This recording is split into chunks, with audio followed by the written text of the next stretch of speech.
이 시간 여러분 모두에게 하나님의 말씀이 임해서 그 말씀으로 위로받고 모든 병을 고침받고 풍성한 은혜 받기를 주님의 이름으로 축원합니다. 오늘은 성령 강림 후 6째 주일입니다. 바울은 은혜라는 말을 많이 사용했습니다. 그래서 예수 믿는 사람들도 은혜라는 말을 많이 사용합니다. 어떤 교인은 종종 설교를 듣고 난 후에 목사님에게 은혜 많이 받았습니다 라고 말할 때가 있습니다. 그 말은 무슨 뜻일까요? 아마도 목사님의 말씀을 듣고 감동받았습니다 정도의 뜻일 것입니다. 교인들은 대부분 은혜 받았다는 말을 감동받았다는 뜻으로 사용하는 것 같습니다.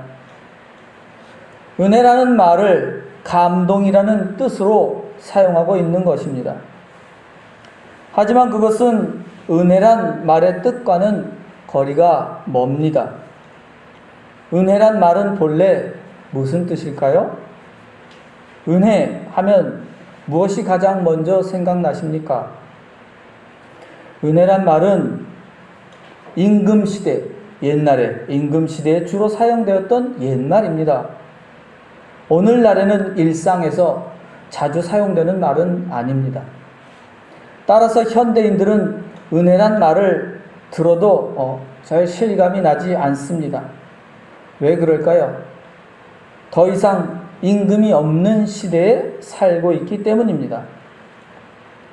그러면 은혜란 말은 본래 무슨 뜻으로 사용되었던 말이었을까요? 은혜란 것은 본래 임금이 백성에게 베푸는 자비를 뜻하는 말이었습니다. 임금이 백성에게 베푸는 자비 가운데 가장 큰 은혜가 무엇이었을까요? 그것은 죽을 죄를 지은 사람의 목숨을 살려주는 일일 것입니다. 죽을 죄를 지어서 마땅히 죽어야 할 목숨을 살려주었을 때 가장 적합한 말이 곧 은혜라는 말입니다. 임금이 은혜를 베풀었다는 말은 주로 임금이 죽을 죄인의 목숨을 살려주었다는 뜻으로 쓰였습니다. 그렇다면 지금 예수 믿는 우리의 임금님은 누구입니까?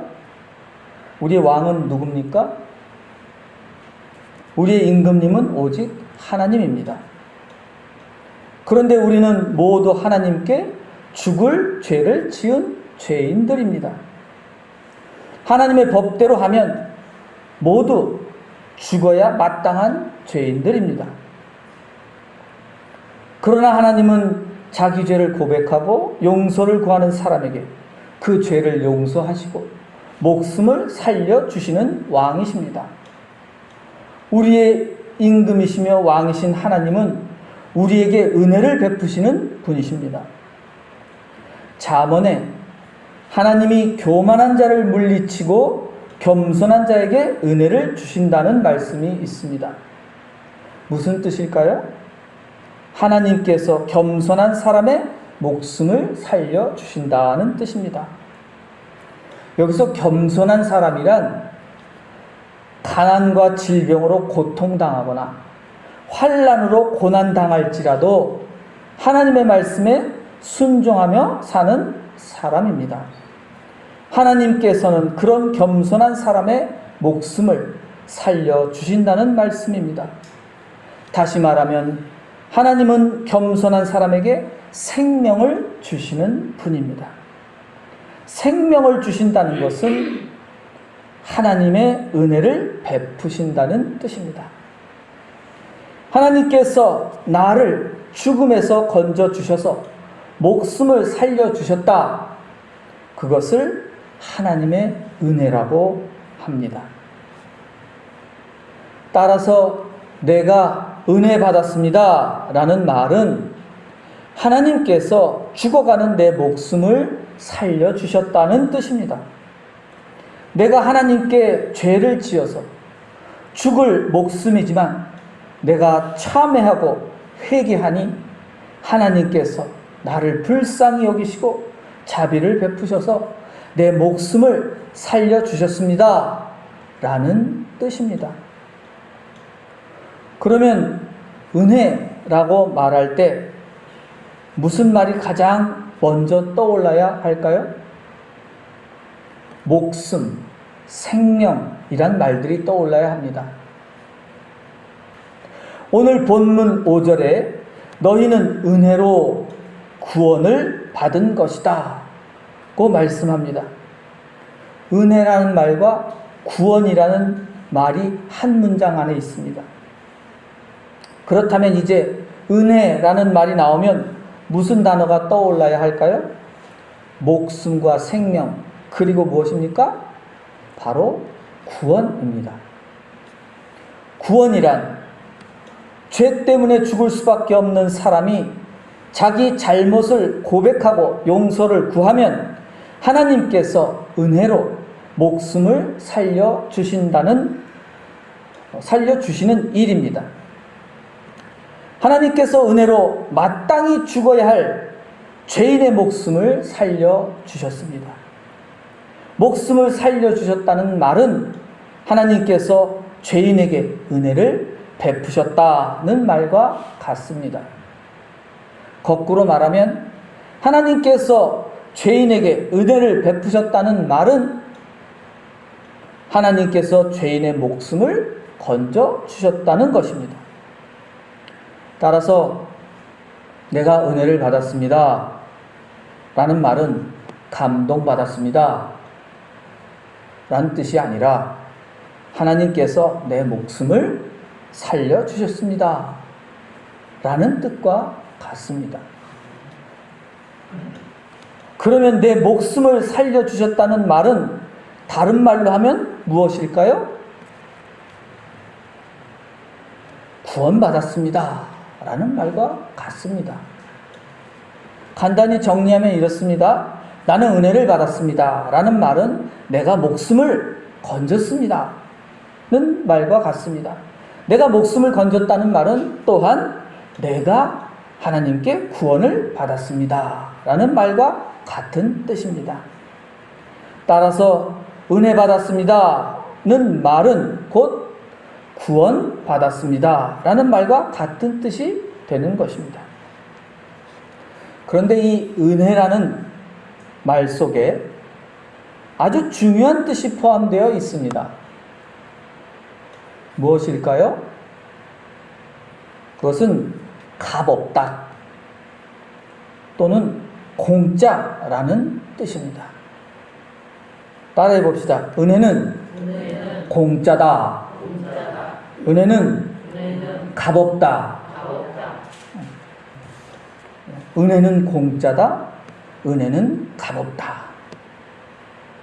죽을 죄를 지은 사람이 목숨 대신 갚을 수 있는 것이 무엇이 있을까요? 목숨은 천하보다 귀한 것이며 천하보다 비싼 것입니다. 이 세상을 다 주어도 목숨값을 대신할 수 있는 것은 없습니다. 아무리 부자라고 할지라도 온 세상을 다 소유한 사람은 아무도 없습니다. 또 온 세상을 다 소유했을지라도 그것으로 자기 목숨값을 치를 수 있는 사람은 없습니다. 내 목숨값은 얼마 정도 될까요? 여러분의 목숨값은 얼마 정도 될 것 같습니까?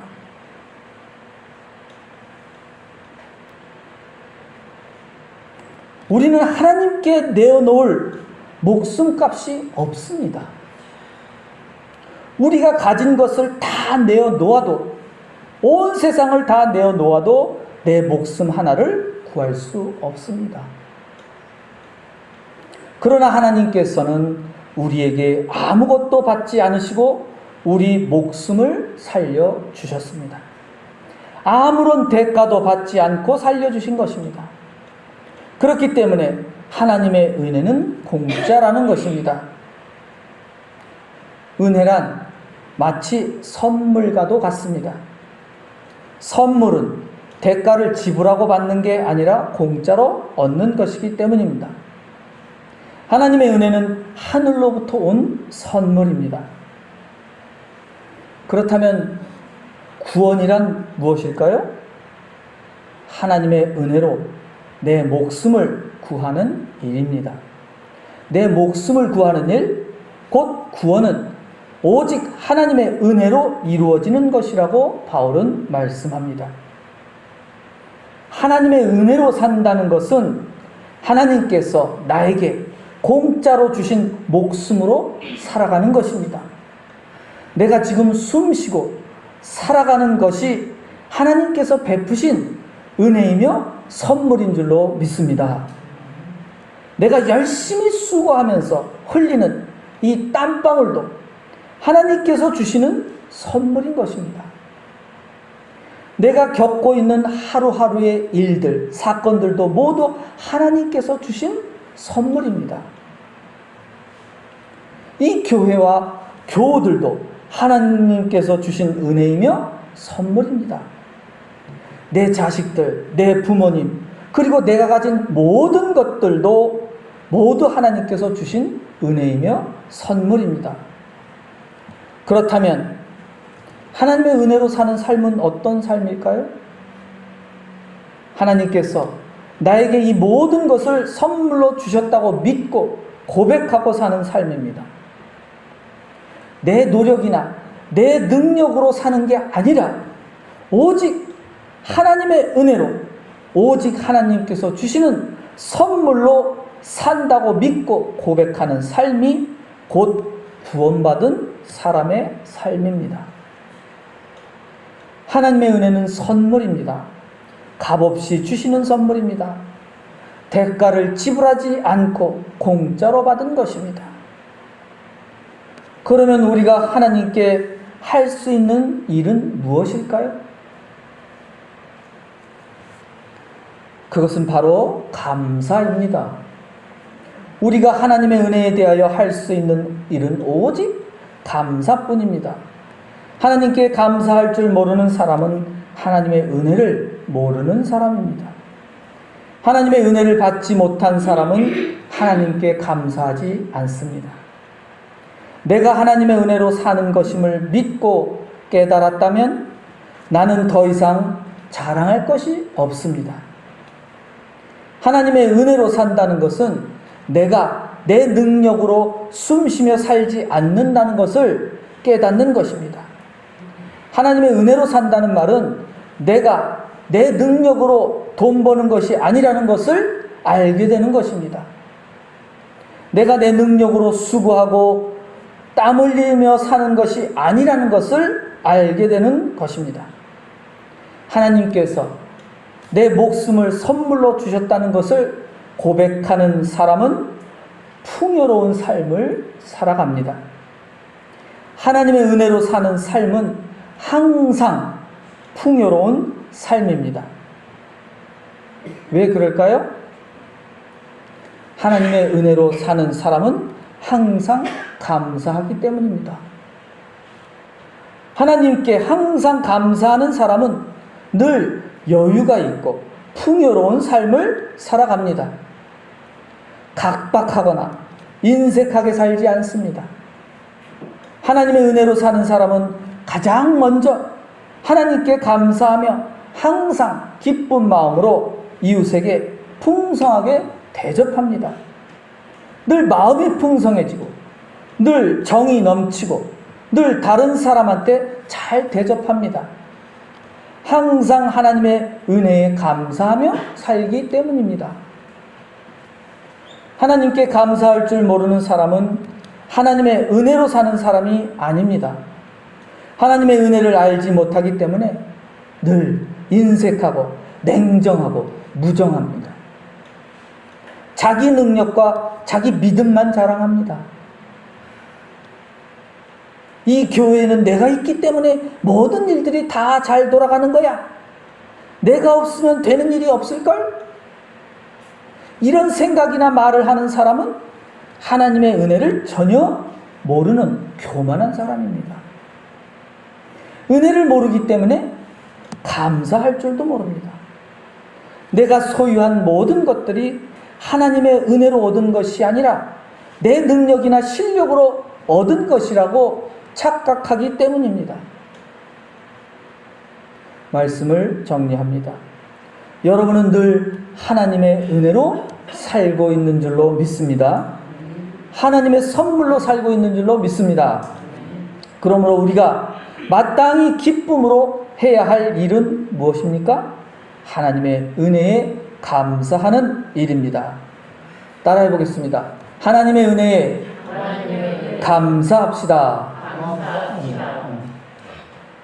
그러나 하나님의 은혜를 받지 못한 사람은 결코 감사하지 않습니다. 왜냐하면 은혜를 받지 못해서 감사할 게 없기 때문입니다. 따라서 하나님의 은혜에 감사하지 않는 사람은 구원받지 못한 삶을 살아가는 겁니다. 하나님의 은혜에 감사하고 하나님의 구원을 감사하는 삶을 사시기를 바랍니다. 바울은 모든 일에 감사하는 것이 하나님의 뜻이라고 말씀했습니다. 감사하는 삶이 하나님의 뜻을 따라 사는 삶이라는 것입니다.